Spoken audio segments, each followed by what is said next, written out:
Thunder rolled the dice, acquiring Paul George from the Indiana Pacers. It was a huge gamble, knowing he had just 1 year left on his contract, and knowing the kid from Palmdale, California's desire to play for his hometown Lakers. Fast forward exactly 1 year later, June 30th, 2018. And add $137 million to the mix, and we all know what happened. But what we all don't understand is exactly why it went down the way it did. In part 3 of our series, we get the answer as we conclude Paul George, My Journey, all access, backed by American Express.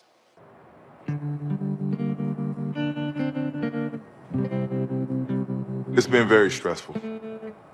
It's not an easy decision. I 100% appreciate Laker Nation for wanting me to come back home, wanting me to play in front of them. I wanted to come here a year ago prior to going to OKC. Unfortunately, he wasn't traded to Lakers. Lakers didn't grab me. I was traded to Oklahoma. And that has been a beautiful thing for me.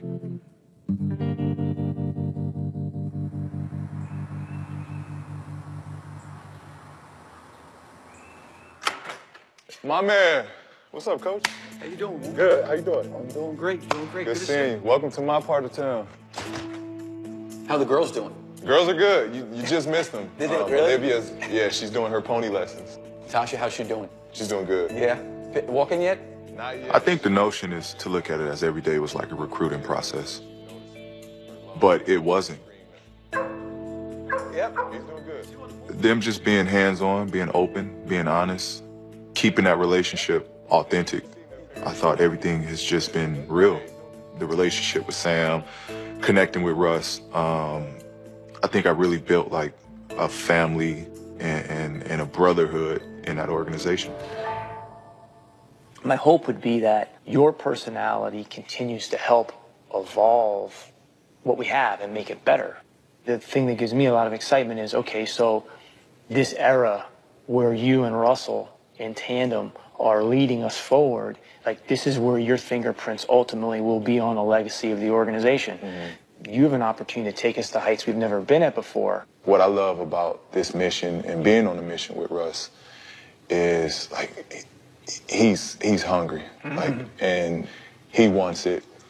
I want it, and that's what makes it, you know, so special looking at Russ. All right, take care. Appreciate it. Thanks a lot, Sam. Thanks, sir. Okay. Appreciate we'll it. talk soon. The only way to go about it is to go to Oklahoma and make it official. You guys knew I threw that anyway.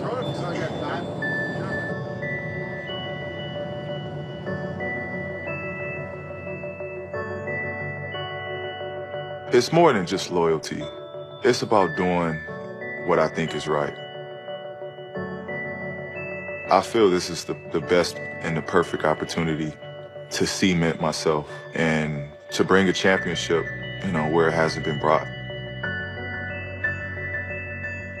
They've welcomed me with open arms. And I want them to feel that hype that I have towards what I think we can accomplish there. I want to be a part of something that's special and something that I've created. In Oklahoma, I think it's something that I can create there. Vito! Vito! What's up, Vito? What's up, man? What's up, man? What's up, man? How you doing? How you doing? You all right? Let me see your brain. I got the hat on because I got no time. Aside from being one of the best human beings I've been around, his approach to the game is what guys would want to be a part of and build something with. What's up, OG? How you feel? Much love. Feel good. Hell yeah, blessed. Appreciate you a part of this. Russ is somebody I can win with, and vice versa. You have no tax? No, but when we win, I get one. So I think with this decision, that makes me much more comfortable knowing I got a shot and a real chance to win with one of the best players in the league. What's happening? What's happening? What's happening? Well, as you see, we got a surprise guest come in, just in case, if y'all ain't noticed already. Just like Russ, always hooking me up. Oklahoma! First and foremost, I just want to thank y'all for welcoming me with open arms from the first day I got here. I'm showing the love, my family the love. I mean, Oklahoma, y'all truly made a big impact on me. And If y'all did quite get it, I'm here to stay. Me and this dude right here, we can bring it home.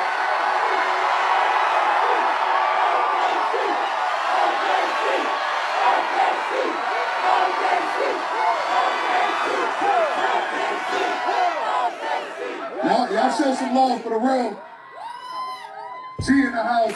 None. OKC. Make some noise.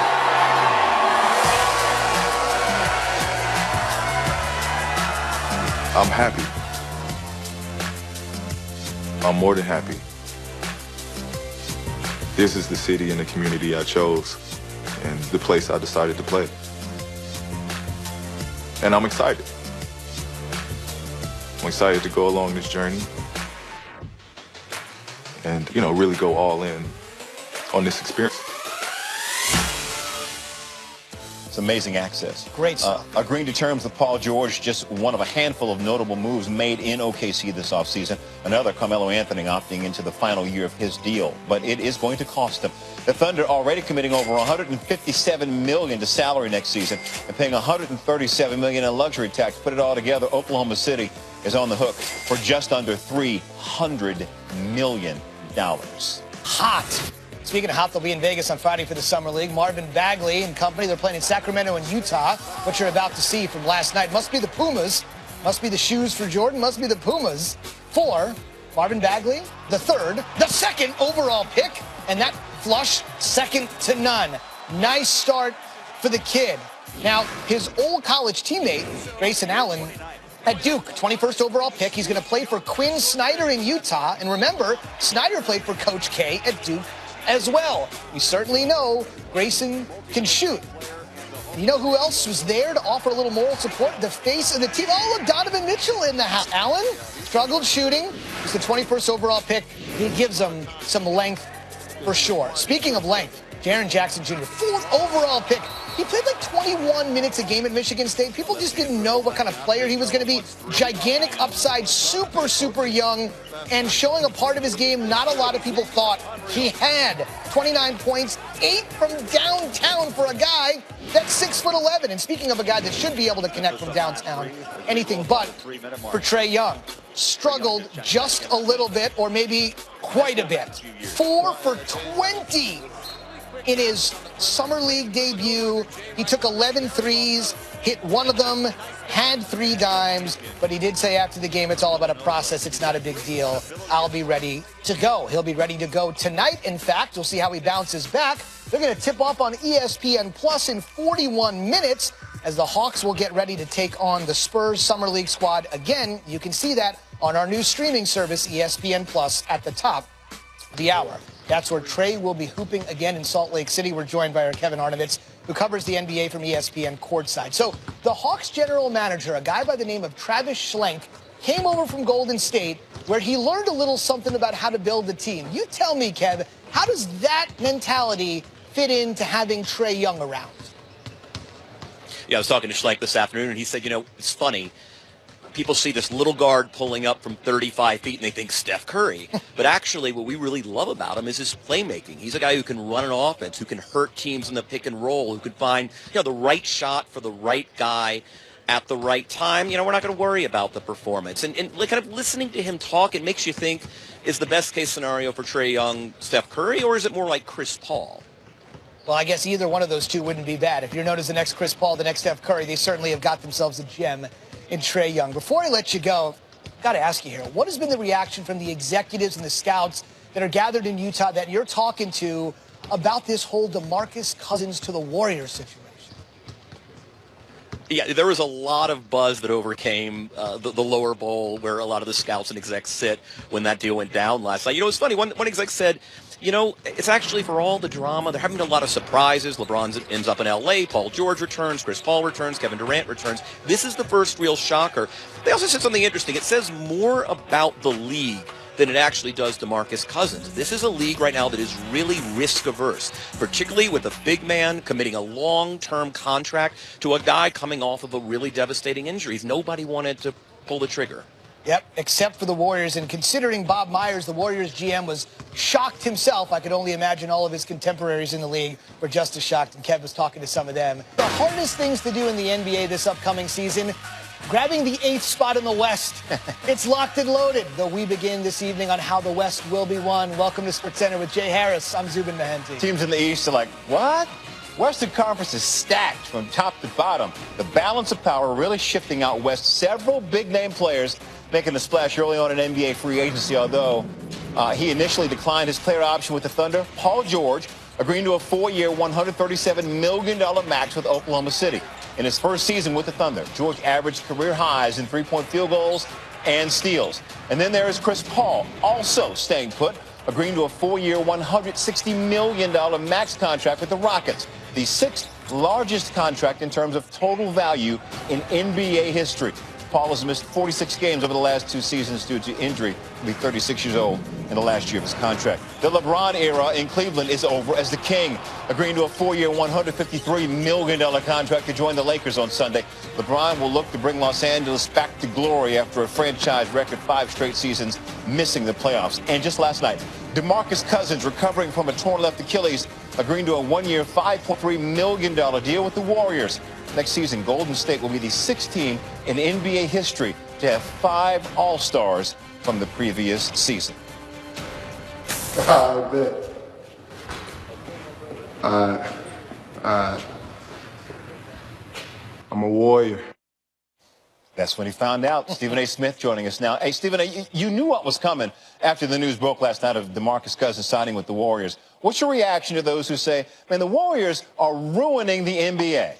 Well, I think people need to grow up, and I think people need to just stop all of this nonsense. It really gets on my damn nerves, to be quite honest with you. Listen, Boogie Cousins is not going to be available probably until April or May. He's going to have to work off the rust, and then even then, he's going to be in the Warriors lineup, and he's going to be the 4th option at best. And so when we understand that, we recognize the potency of the Golden State Warriors, but they were going to be potent with or without them. I'm not trying to say that he doesn't help them, but this is a guy that averaged 25, 13, and 5 last season, okay, as the number 1 or number 1A option. He's going to be a 4th option in Golden State. You got to take those things into consideration. And more importantly, you got to be about embracing the challenges, understanding that the Warriors, is going to be incumbent upon them to figure out what role he can play and how he can play it in their system to such a degree that he doesn't grow frustrated or turned off by what's transpiring. You could say a lot of things when nobody's picked up the phone to call you and you're looking for a contract. But once you have that contract and you're in tow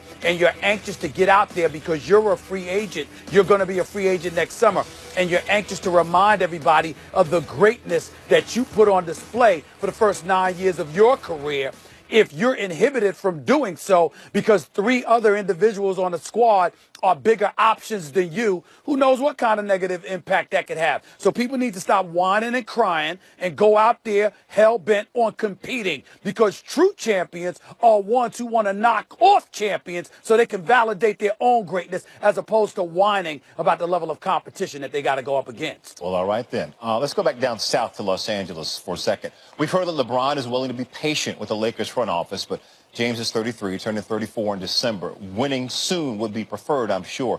How satisfied are you with the Lakers roster as presently constructed? Not very satisfied. I'm happy that they still held on to Kyle Kuzma rather than give in to the San Antonio's demands, which I have heard were Kuzma, Brandon Ingram, Josh Hart, and about 3 first-round picks. Certainly, LA would have been foolish to do that, assuming those things are true. But in the end, what it comes down to is that Rondo can ball. He elevates his level of play in the postseason, but he's no shooter. Lance Stevenson is an enigmatic individual who shows up in big moments from time to time, but I'm not dependent on him either. Don't get me started with JaVale McGee. The only thing I'm looking forward to seeing when it comes to him is Shaq and the fool. So the bottom line is, when you look at it from that perspective, there's some huge question marks. The Lakers are on the phone presently trying to get a shooter. They were hoping to get their hands on J.J. Redick. That did not work out because he re-signed with Philadelphia. Who knows who they're going to get in tow as a shooter. The pressure's not on LeBron to win this year, because no matter who you had, you were not going to be the favorite over Golden State. But they do recognize the priority of getting Kawhi Leonard, especially since you're not going to get Paul George. They're still working on that. Who knows what's going to happen within the next 24 hours or so as it pertains to that. But they definitely need more than they have right now. So I'm not satisfied. Stephen A. Smith, breaking it down. My man, appreciate you. No doubt. Enes Kanter is more upset than Stephen A. on the Warriors' crybabies on what's going on. Check this out on Twitter, saying that the commish agreed to a mid-level extension with Golden State. He also said he wouldn't be surprised if the Warriors signed Thanos and John Wick to their bench for 1 year. But I don't think Keanu Reeves' shooting is good enough to join this particular Warriors team. Let's be honest, the collective group of basketball fans on social media, I know you guys call yourselves NBA Twitter. Don't be fooled. This is NBA Twitter. Adrian is here. Let's start with everything that's happened in free agency, starting with the Australian Dante Exum. Yeah, I'm just reporting now. Dante Exum has agreed to a 3-year, $33 million extension with Utah. He's still only 22 years old. He was a 5th overall pick in 2014, fought through injuries early in his Jazz career, but tremendous potential. That organization really still believes in his future. Tyreke Evans, a 1-year, $12 million deal. Sources tell me to go to the Pacers. Flew in there today. He'll join Doug McDermott in their free agent class. Michael Carter-Williams, a 1-year deal to go to the Houston Rockets, play off their bench behind Chris Paul, James Harden. And the Nuggets have traded Wilson Chandler and his $12.8 million deal, a 2nd-round pick, to Philadelphia into their cap space. Denver looking to get out of the luxury tax, and now they're going to re-sign Will Barton. And now Wilson Chandler goes to the Sixers.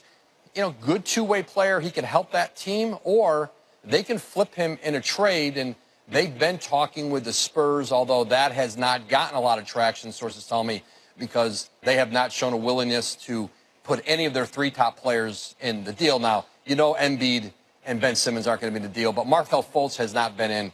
And when you've got a top 3 or 4 player in the world, right, and the team won't put any of its top 3 guys in, you could do the math.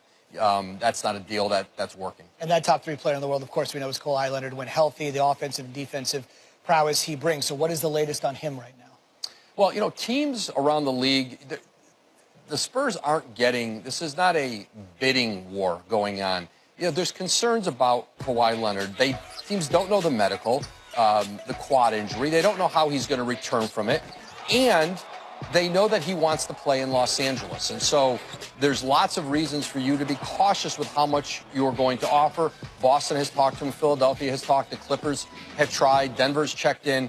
The Lakers have been, so far, pretty staunch in keeping some of their young players out of trade talks. Yeah. So right now, the Spurs are willing to do a deal if the right one comes up. They're also willing to play it out with Kawhi Leonard.